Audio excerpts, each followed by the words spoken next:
Well, if you catch a red snapper and you want to mount it and put it in a new room that you're redecorating, you might not want to mix it with pink walls and a green sofa. It just wouldn't work out. Sarah from Barrow's joined us on Studio 10 for some tips on what it takes to properly redecorate a room.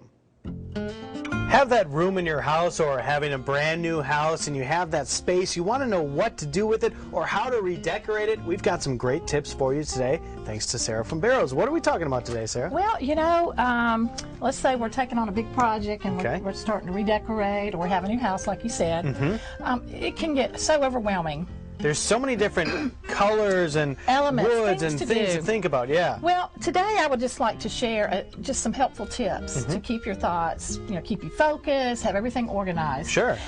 You know, first of all, I always tell people, go through magazines and you see things that you like, colors, furniture, cut them out. Right. And start building you a little storyboard, so when you're out shopping, you can show that to somebody, say, hey, I'm looking for something like this. It helps for the salesperson to visualize something, and it helps for you to organize your thoughts and they'll help you, alleviate some of the stress. Sure. Okay, so next then, paint. Always try to have the paint that you're interested in. Yes. And you can, at your paint stores, you can get samples and carry them with you. Fabric swatches, it's always good if you're working with an existing piece, Well, here's the deal. What we're talking about with the paint and the fabric swatches and these things, everything in the room needs to coordinate. Sometimes people will like one thing and say, hey, I love that, but it doesn't go with the other piece. So what you're talking about is it's good to have all these things together at the same time. And a good way to kind of keep all that together is either by get you a notebook, and I have here a notebook with some of these little clear sheets,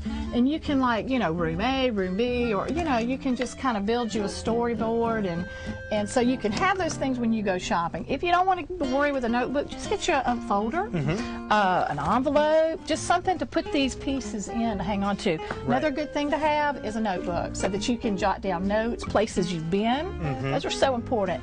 Measuring tape.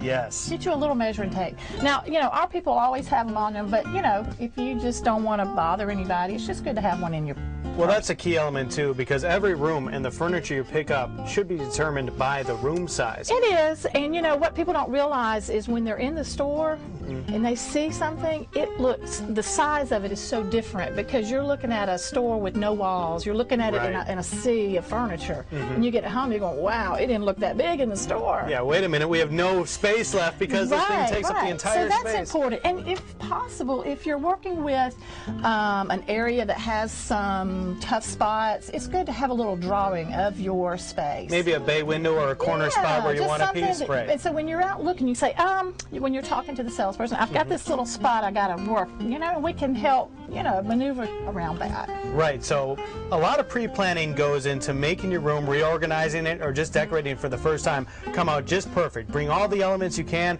definitely take notes, and be prepared. And that way, you'll wind up with a much better room at the end of your process. Stress-free. All right. Thanks for those great tips today, Sarah. Thank you, Joe. All right, more information about Barrow's, including a link to their website and all of their locations, is on our website, fox10tv.com. Just click on Studio 10. Coming up, we're headed back outside with the shed.